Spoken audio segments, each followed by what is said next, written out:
Qua per gli ultimi 10 minuti, quarto d'ora di trasmissione, quindi invito tutti gli ospiti anche ad essere magari sintetici nei loro interventi. Adesso vediamo, tra l'altro dovremmo avere anche un telespettatore che vuole intervenire. Allora inizierei a dare la parola a Paolo Damberger. Allora, questa sera noi abbiamo parlato di mafia, abbiamo cercato più o meno di capire come è cambiata in questi anni, che cosa rappresenta e la sua presenza anche qua nel nostro territorio. Come la combattiamo questa mafia? Ma mi pare che la volontà di combatterla non ci sia, cioè mi pare che bisogna un po' convivere e certamente, come dicevo prima, l'arma vincente sono i giovani, quindi le nostre future generazioni dovrebbero essere più preparate, avere più idee, più motivazioni, cosa che insomma... Più storia nelle scuole, anche. Inseriamo una scuola, adesso fra di noi una storia diversa. C'è il Movimento 5 Stelle che comunque il ragazzo giovane e le idee un po' più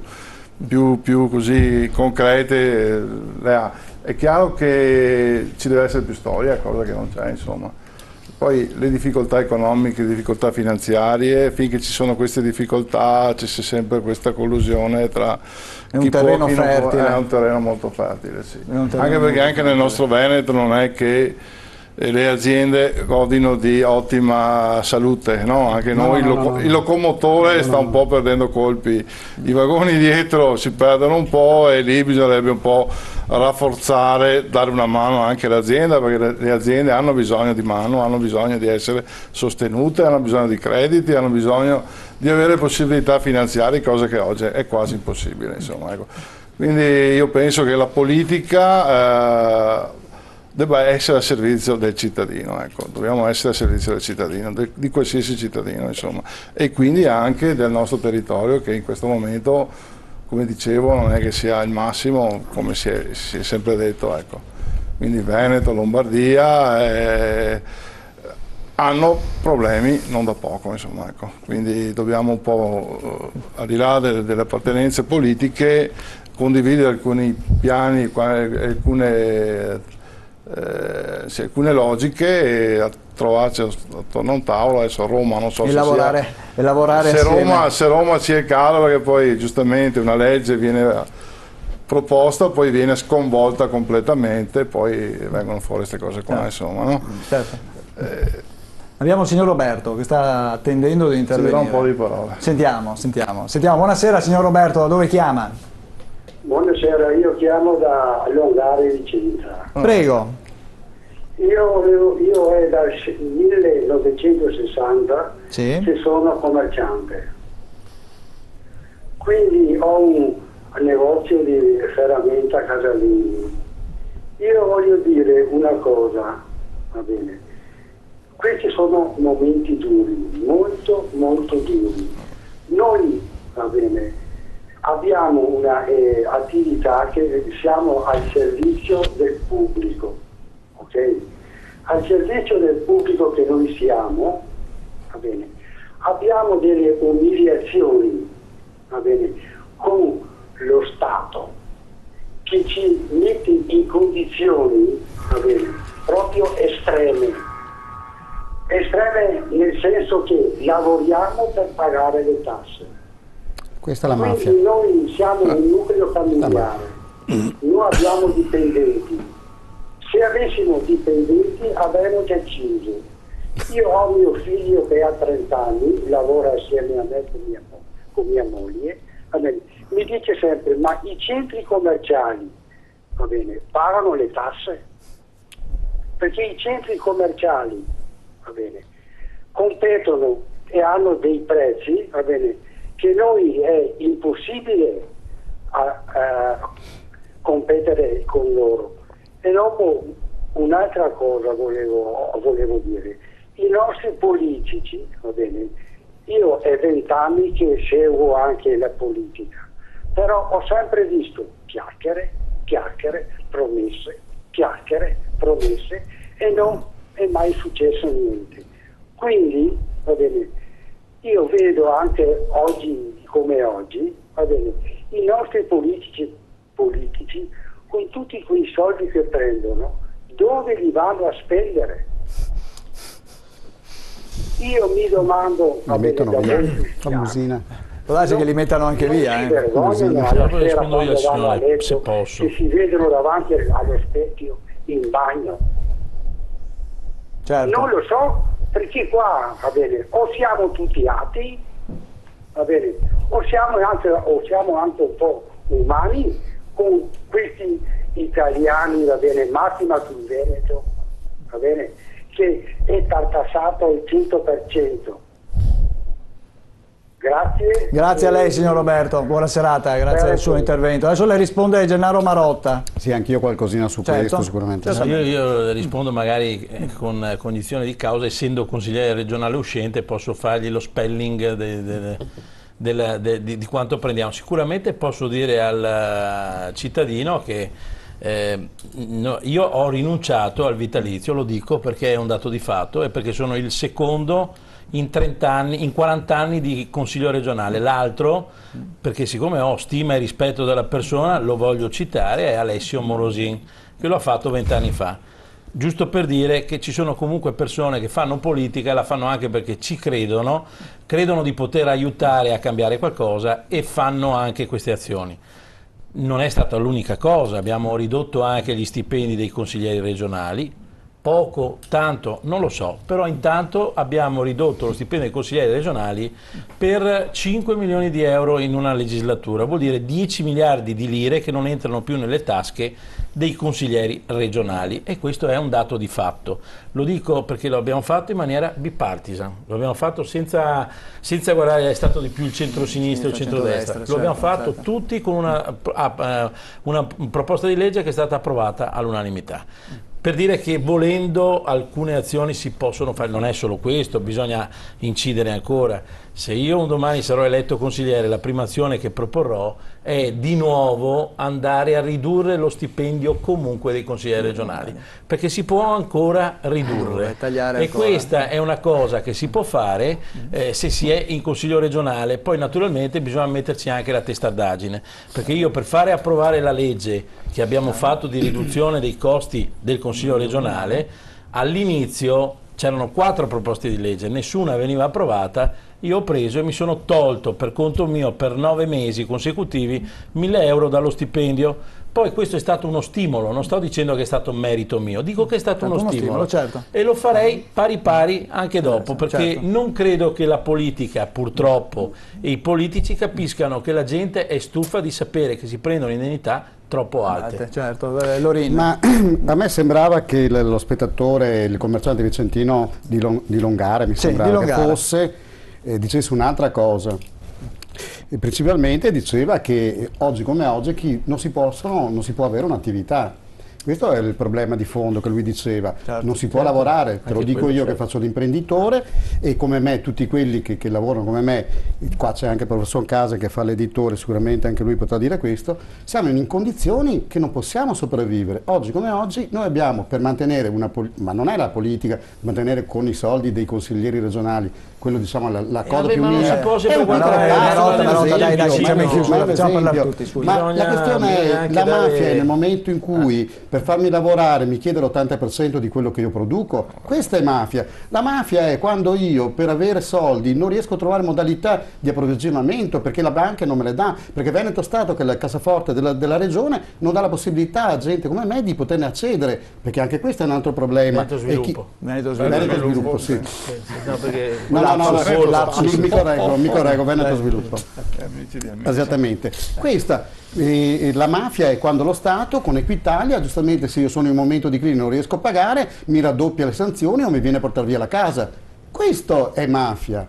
Allora, il signore diceva questo e nel momento in cui qualcuno parla di soldi pubblici dovrebbe capire che i soldi pubblici un attimo prima erano i soldi di privati in tasca nostra.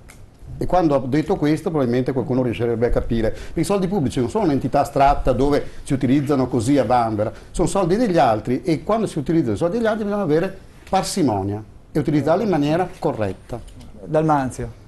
Beh, saluto il telespettatore perché è un mio conterraneo, nel senso che essendo vicentino capisco bene quelli che sono quelli che sono i problemi del nostro territorio. Noi come Movimento 5 Stelle abbiamo sempre portato, cioè facciamo delle riduzioni dei costi della politica, certo. la nostra battaglia principale. Abbiamo appena portato in discussione alla Camera e al Senato un progetto di legge per finanziare i piccoli e medi imprenditori con 25.000 euro che verranno anche attraverso l'apertura di un fondo regionale per il microcredito che deriverà dalla riduzione dei nostri stipendi ai piccoli e medi imprenditori che vogliono fare impresa, per i giovani che Dalmazio, quello che diceva impresa. Lorin, che è questa la mafia, quando lo Stato chiede l'80%. Io lo capisco benissimo perché lavorando in uno studio legale che si occupa principalmente di diritto tributario, vediamo tutti i giorni le cartelle di Equitalia, a volte c'è una grossa stortura che rappresenta la cartella di Equitalia fatte senza cognizione di causa.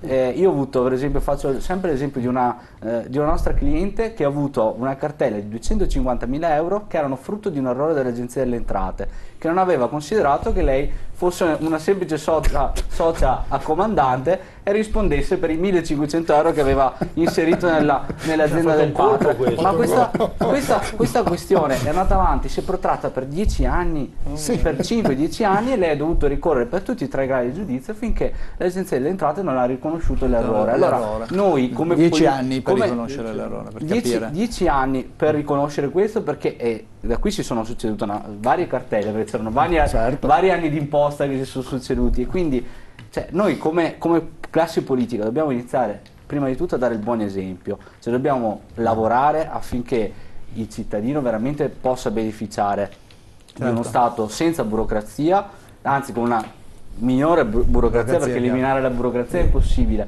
però almeno con leggi che siano esatte e giuste per il cittadino. Wurzer. Sì, volevo dire solo una cosa, riallacciandomi a quello che è stato detto, un po' con riferimento all'intervento del telespettatore, questa difficoltà oggettiva che diceva anche l'imprenditore, queste somme enormi che vanno pagate. Ormai lo Stato non è che applica il diritto tributario, va a prendere i soldi dove pensa di poterli trovare. Addirittura è stato rispolverato il Sobet Repete, io per fare ricorso devo comunque pagare, poi dopo quando alla fine prenderò ragione forse li avrò indietro. Anche questa è mafia. Ma la cosa più grave, sono brevissimo, la cosa più grave è che nonostante questa pressione che viene fatta sui cittadini, in molti casi anche iniquamente, e nonostante il trionfalismo di chi ci sta governando in questo momento, il debito pubblico cresce di 6 milioni di euro ogni ora. E nel Veneto questo pesa molto, perché il Veneto non ha debito pubblico, ha credito pubblico.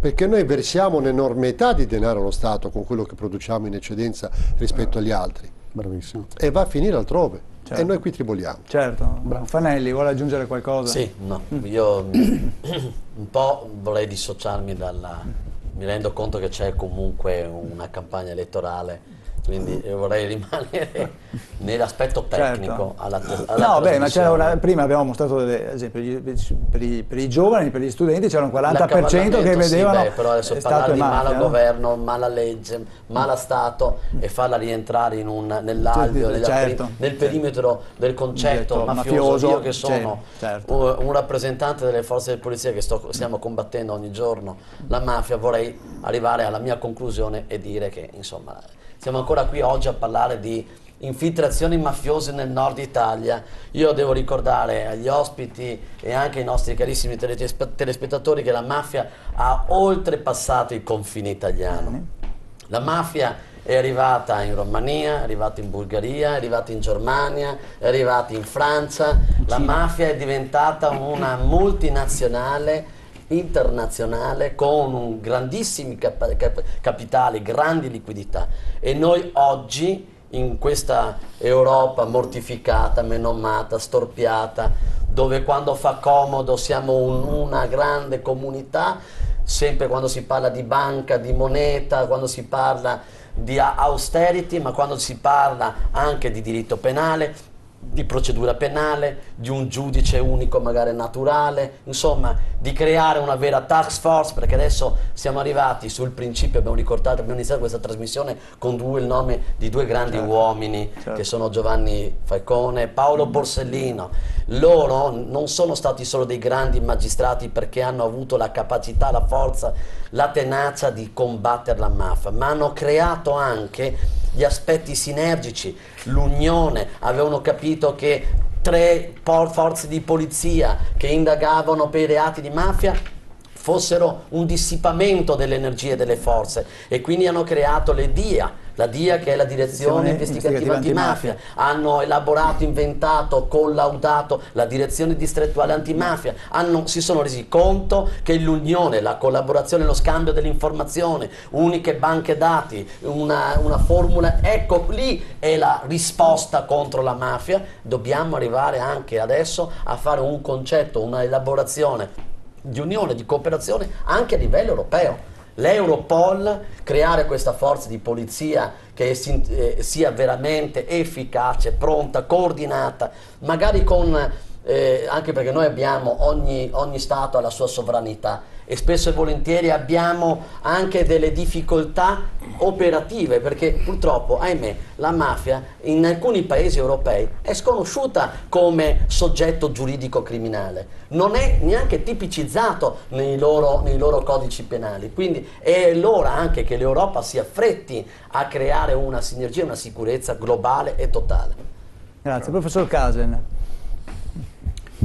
Confermo quanto detto Panelli, perché è il quadro attuale della situazione mafiosa, che una multinazionale che lo era anche prima, lo è adesso più di prima, perché il fatto stesso che commercia la droga diventa comunque una multinazionale con poteri estremamente grandi.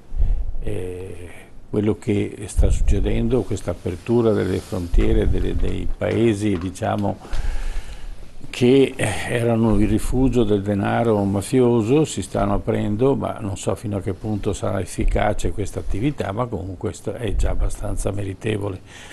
Il problema non si risolve. Borsellino è morto perché?